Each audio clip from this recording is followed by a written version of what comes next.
ನಮಸ್ಕಾರ ವೀಕ್ಷಕರೇ. ವೀರಬ್ರಹ್ಮೇಂದ್ರ ಸ್ವಾಮಿಗಳ ಸಂಪೂರ್ಣ ಚರಿತ್ರೆ ಬುಕ್ ಅಲ್ಲಿರುವಂತಹ ವಿಷಯಗಳನ್ನ ತಿಳಿಸ್ಕೊಡ್ತಾ ಇದ್ದೀನಿ. ಇದರಿಂದ ಕೆಲವಷ್ಟು ಬದಲಾವಣೆಗಳು ಜಗತ್ತಲ್ಲಿ ಆಗ್ತಾರ, ನಮಗೂ ಅರ್ಥ ಆಗುತ್ತೆ, ಸಾಕ್ಷಿಗಳು ಕಣ್ಮುಂದೆ ಸಿಗುತ್ತೆ. ಇನ್ನ ಜೊತೆಗೆ ನಾವು ಯಾವ ದಾರಿನಲ್ಲಿ ಹೋಗ್ಬೇಕು, ಯಾವ್ದನ್ನ ಸರಿ ಅಂತ ಅರ್ಥ ಮಾಡ್ಕೋಬೇಕು ಅನ್ನೋ ವಿಷಯಗಳು ಇದ್ರಲ್ಲಿದ್ದಾವೆ. ಕೆಲವಷ್ಟಕ್ಕೆ ಪುರಾವೆಗಳು ಸಿಗುತ್ತೆ, ಇನ್ನ ಕೆಲವಷ್ಟು ನಡಿಬೇಕಾಗಿದೆ. ನಡೆದಿರೋದಕ್ಕೆ ಸಾಕ್ಷಿಗಳನ್ನ ಹುಡುಕ್ತಾ ಹೋದ್ರೆ ನಮ್ಗೆ ಸಿಗುತ್ತೆ. ಸಾಕ್ಷಿಗಳನ್ನ ನೀವು ಹುಡ್ಕೊಳ್ಳಿ. ಬುಕ್ ಅಲ್ಲಿರೋ ಡೀಟೇಲ್ಸ್ ಗಳನ್ನ ಮಾತ್ರ ನಾನು ತಿಳಿಸ್ಕೊಡ್ತಾ ಹೋಗ್ತೀನಿ. ಇಯರ್ಗಳು ಸಮಸ್ಯೆಗಳು ಸ್ವಲ್ಪ ವೇರಿಯೇಷನ್ ಇರಬಹುದು ಅಂತ ಅವ್ರು ಮೊದಲೇ ಮೆನ್ಷನ್ ಮಾಡ್ಬಿಟ್ಟಿದ್ದಾರೆ. ಬುಕ್ ಅಲ್ಲೇ ಕೂಡ ಸ್ವಲ್ಪ ವೇರಿಯೇಷನ್ ಇದ್ರೆ ಅಡ್ಜಸ್ಟ್ ಮಾಡ್ಕೊಳ್ಳಿ. ತಿಳಿಸ್ಕೊಡೋದು ನನ್ನ ಕೆಲಸ, ಅರ್ಥ ಮಾಡ್ಕೊಳ್ಳೋದು ಬಿಡೋದು ನಿಮ್ದು. ಇಲ್ಲಿ ಬರೀತಾರೆ, ದ್ವಿತೀಯ ಶ್ವಾಸ ಅಂದ್ರೆ ವೀರಬ್ರಹ್ಮೇಂದ್ರ ಸ್ವಾಮಿಗಳು ಈ ಕಾಲಜ್ಞಾನಗಳನ್ನ ಜನರಿಗೆ ತಿಳಿಸ್ತಾ ಬೇರೆ ಬೇರೆ ಕಡೆ ಓಡಾಡಿದ್ರು. ಅಂದ್ರೆ ಈ ಕರ್ನಾಟಕ, ಆಂಧ್ರ ಪ್ರದೇಶ್, ತಮಿಳುನಾಡು ಇಲ್ಲೆಲ್ಲಾ ಕೂಡ ಕಾಲಜ್ಞಾನದ ವಿಷಯಗಳನ್ನ ಸ್ಪ್ರೆಡ್ ಮಾಡಿದ್ರು. ಆ ಸ್ಪ್ರೆಡ್ ಮಾಡುವಾಗ ಒಂದೊಂದು ಜಾಗಕ್ಕೆ ಹೋದಾಗ್ಲೂ ಹೊಸ ಹೊಸ ವಿಷಯಗಳನ್ನ ಅವರು ಮುಂದೆ ಕಾಣ್ತಾ ಇದ್ದಂತ ಜ್ಞಾನ ದೃಷ್ಟಿನಲ್ಲಿ ಕಾಣ್ತಾ ಇದ್ದ ವಿಷಯಗಳನ್ನ ತಾಳೆಗರಿಗಳಲ್ಲೂ ಬರೆದಿಡ್ತಾ ಇದ್ರು. ಜೊತೆಗೆ ಜನಕ್ಕೆ ಅದನ್ನ ಎಚ್ಚರಿಸ್ತಾ ಇದ್ರು. ಇವತ್ತು ಅಂತ ವಿಷಯಗಳನ್ನ ಕೂಡ ತಿಳಿಸ್ಕೊಡ್ತಾ ಹೋಗ್ತೀನಿ. ಇಲ್ಲಿ ಬರೆದ್ರು, ಈಗ ಆಲ್ರೆಡಿ ಇಷ್ಟು ವಿಷಯಗಳನ್ನ ತಿಳ್ಕೊಂಡಿದ್ದೀರಾ. ಇನ್ನು ಮುಂದಕ್ಕೆ ಕಲಿಯುಗದಲ್ಲಿ ರಾಜರು, ಮಂದಿ ಮಾರ್ಜಾಲ ವಂಶಗಳು ನಾಶ ಆಗುತ್ತೆ, ರಾಜವಂಶಗಳು ಕಂಪ್ಲೀಟ್ ಆಗಿ ನಾಶ ಆಗುತ್ತೆ ಅಂತ ಹೇಳಿದ್ರು. ಎಷ್ಟೋ ವಂಶಗಳು ನಾಶ ಆಗೋಗಿದೆ, ಕೆಲವು ಬೆರಳೆಣಿಕೆ ಎಷ್ಟು ಮಾತ್ರ ಉಳ್ಕೊಂಡಿದೆ. ಇದು ಈಗ ಸತ್ಯ ಆಗಿರುವಂತದ್ದು. ಮತ ಕಲಹಗಳು ವಿಸ್ತಾರವಾಗಿ ನಡೆಯುತ್ತವೆ ಅಂತಾನು ಹೇಳಿದ್ರು. ಮತ ಕಲಹ ದಿನನಿತ್ಯ ನೋಡ್ತಾನೆ ಇದ್ದೀವಿ. ಈ ಮೀಡಿಯಾಗಳಲ್ಲಂತೂ ಆ ಜಾತಿಯವರು ಈ ಜಾತಿಯವರು ಅನ್ಕೊಂಡು ಹೊಡೆದಾಡ್ಕೊಳ್ತಾ ಇದ್ದಾರೆ ಅನ್ನೋದು ಡೈಲಿ ತೋರಿಸ್ತಾನೆ ಇರ್ತಾರೆ. ಅದಂತೂ ನೋಡಿರ್ತೀರಾ. ಇನ್ನ ಗ್ರಾಮಗಳಲ್ಲಿ ಕಳ್ಳರು ಹೆಚ್ಚಾಗಿ ಧನಧಾನ್ಯಗಳನ್ನು ದೋಸ್ತಾರೆ, ದಿನನಿತ್ಯ ಮಾಡ್ತಾನೆ ಇದ್ದಾರೆ.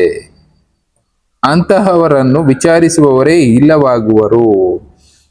ಅಂತವ್ರನ್ನ ವಿಚಾರಿಸೋದು, ಎನ್ಕ್ವೈರಿ ಮಾಡೋರು ಯಾರು ಇರೋದಿಲ್ಲ. ಇನ್ನು ಗೌರ್ಮೆಂಟ್ ಅಫಿಷಿಯಲ್ಸ್ ಗಳಲ್ಲಿ ಎಷ್ಟೋ ಜನ ಗೌರ್ಮೆಂಟ್ ರೇಷನ್ ಆಗ್ಬೋದು, ಗೌರ್ಮೆಂಟ್ ಜನರು ದುಡ್ಡನ್ನ ದೋಸ್ತಾನೆ ಇರೋರು ತುಂಬಾ ಜನ ಇದ್ದಾರೆ.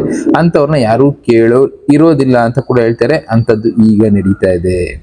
ಊರೂರಿಗೆ ಒಂದು ಶಕ್ತಿ ಹುಟ್ಟಲು ವಿಶ್ವವೆಲ್ಲವೂ ತಲ್ಲಣಿಸಿ ಹೋಗುವುದು. ಅದು ಇನ್ನ ಸದ್ಯಕ್ಕೆ ನಾವು ನೋಡದೇ ಇರುವಂತದ್ದು.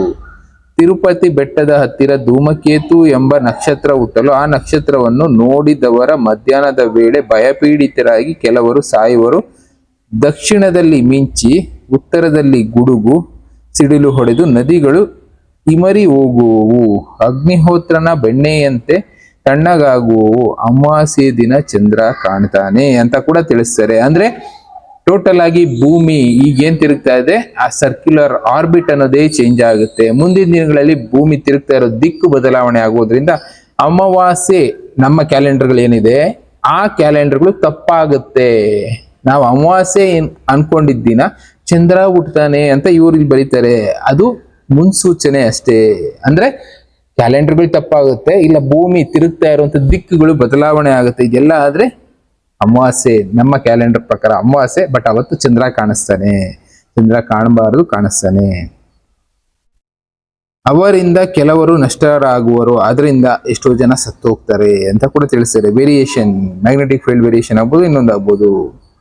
ಇನ್ನು ಬೆಂಗಳೂರಿನಲ್ಲಿ ಒಬ್ಬ ಮಹಾತ್ಮರು ಹುಟ್ಟುತ್ತಾರೆ, ಅದೇ ನಿಮಗೆ ನಿದರ್ಶನ ಅಂತ ತಿಳಿಸ್ತಾರೆ. ಇಲ್ಲಿ ಬೆಂಗಳೂರು ಅನ್ನೋದು ಒಂದು ಅಂದಾಜು ಲೆಕ್ಕಾಚಾರ ಪ್ರಕಾರ 1530 ಆಸ್ಪಾಸು, ಒಂದ 20-30 ವರ್ಷ ವೇರಿಯೇಷನ್ ಇಟ್ಕೊಳ್ಳಿ. ಕೆಂಪೇಗೌಡರು ಅದನ್ನ ಕಟ್ಟಿದ್ರು, ಬೆಂದಕಾಳೂರು ಅಂತ ಕರೀತಾ ಇದ್ರು. ಆಮೇಲೆ ಬೆಂಗಳೂರು ಕನ್ವರ್ಟ್ ಆಯ್ತು ಬಿಡಿ, ಅಡ್ವಾನ್ಸ್ಮೆಂಟ್ ಬರ್ತಾ. ಬಟ್ ಇದನ್ನ ಕಟ್ಟಿದ್ದು 1537 ಆಸ್ಪಾಸು. ಆ ಟೈಮ್ ನಲ್ಲಿ ಕಟ್ಟಿದ್ರು ಕೆಂಪೇಗೌಡರು ಕಟ್ಟಿದಂತ ಬೆಂಗಳೂರು. ಆ ಬೆಂಗಳೂರಲ್ಲಿ ಹುಟ್ಟುತ್ತಾರೆ ಅಂತ ಹೇಳ್ತಾರೆ. ಅಂದ್ರೆ ಇವರು ಬೆಂಗಳೂರನ್ನ ಕೂಡ ನೋಡಿದ್ರು. ಅಂದ್ರೆ ಆ ಕಾಲದಲ್ಲಿ ವೀರಬ್ರಹ್ಮೇಂದ್ರ ಸ್ವಾಮಿಗಳು. ಉತ್ತರ ದಿಕ್ಕಿನಲ್ಲಿ ಶುದ್ಧ ಪಾಡ್ಯಮಿ ದಿನಕ್ಕೆ ಗುಡುಗು ಮಿಂಚು ಸಿಡಿಲುಗಳು ಆರ್ಭಟಿಸುವವು. ಅವುಗಳ ಹಿಂದೆಯೇ ಮಾಯ ಜಂಗಾಲಿಗರು ಒಂದು ಹೆಜ್ಜೆಗೆ 7 ಹೆಜ್ಜೆಗಳಂತೆ ನಡೆಯುವರು. ಮಾನವರು ತಾಯಂದಿರ ಮುಖವನ್ನು, ಮಕ್ಕಳ ಮುಖವನ್ನು ತಾಯಂದಿರು ನೋಡದಂತೆ ದಿಕ್ಕೆಟ್ಟು ತಿರುಗುವರು. ಕಾಯಿ ಕಸರುಗಳನ್ನು ತಿಂದು ಹೊಟ್ಟೆ ತುಂಬದೆ ಜೇಡಿ ಮಣ್ಣನ್ನು ರಾತ್ರಿ ಹಗಲು ತಿನ್ನುವರು ಅಂತ ಹೇಳ್ತಾರೆ. ಇಲ್ಲಿ ಜೇಡಿ ಮಣ್ಣನ್ನ ರಾತ್ರಿ ಹಗಲು ತಿಂತಾರೆ. ಅಂದ್ರೆ ತಿನ್ನೋದಕ್ಕೆ ಅನ್ನ ಇಲ್ಲದೆ ಜನ ಜೇಡಿ ಮಣ್ಣನ್ನು ತಿಂತಾರೆ ಅಂತ ಹೇಳ್ತಾರೆ. ಆಫ್ರಿಕಾದ ಕೆಲವೊಂದು ಭಾಗಗಳಲ್ಲಿ ಈ ಜೇಡಿ ಮಣ್ಣನ್ನ ಆಲ್ರೆಡಿ ತಿಂದು ಬದುಕ್ತಾ ಇದ್ದಾರೆ ಜನ, ಊಟ ಇಲ್ಲದೆ, ಆಹಾರ ಇಲ್ಲದೆ. ಅದರಲ್ಲಿ ಕೆಲವರು ಸಾಯ್ತಾರೆ. ಅಂದ್ರೆ ಅದನ್ನ ತಿಂದು ಜೀರ್ಣ ಮಾಡ್ಕೊಳ್ಳೋದಕ್ಕೆ ಆಗೋದಿಲ್ಲ. ಮಣ್ಣು ತಿಂದ್ರೆ ಜೀರ್ಣ ಆಗುತ್ತಾ, ತಿಂದು ಸಾಯೋರು ಇದ್ದಾರೆ. ಮಧ್ಯರಾತ್ರಿ ಸಮಯದಲ್ಲಿ ಗ್ರಾಮಾದಿಗಳಲ್ಲಿ ಕೇಕೆಗಳು ಕೇಳಿ ಬರುವವು. ಶೀಲವಂತರು ನೀರು ಪಾಲಾಗಿ ಹೋಗುವರು ಅಂತ ಬರೀತಾರೆ. ಯಾರ್ಯಾರು ಶೀಲವಂತರು ಅಂತ ಹೇಳ್ಕೊಂಡಿರ್ತಾರೋ ಅವ್ರು ಯಾರು ಕೂಡ ಮುಂದಿನ ದಿನಗಳಲ್ಲಿ ಉಳ್ಕೊಳ್ಳೋದಕ್ಕೆ ಅವಕಾಶಗಳು ತುಂಬಾ ಕಡಿಮೆ ಇರುತ್ತೆ. ಆಚಾರವಂತರು ಅನಾಚಾರಿಗಳಾಗಿ ಹೋಗುವರು.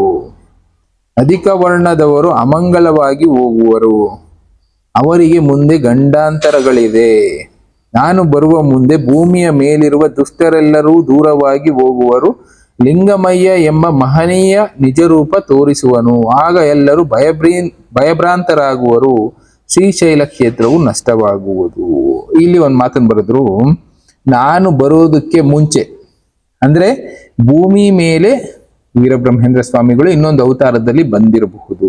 ಅವರು ಜನರ ಮಧ್ಯೆ ಬಂದು ಅವರನ್ನ ನಾವೇ ಗುರುತಿಸೋದಕ್ಕೆ ಮುಂಚೆ ಇದೆಲ್ಲ ನಡೆದೋಗಿರ್ಬೇಕು. ಭೂಮಿ ಮೇಲಿರುವಂತ ದುರುಳರೆಲ್ಲರೂ ನಾಶ ಆಗಿ ಹೋಗಿರ್ತಾರೆ.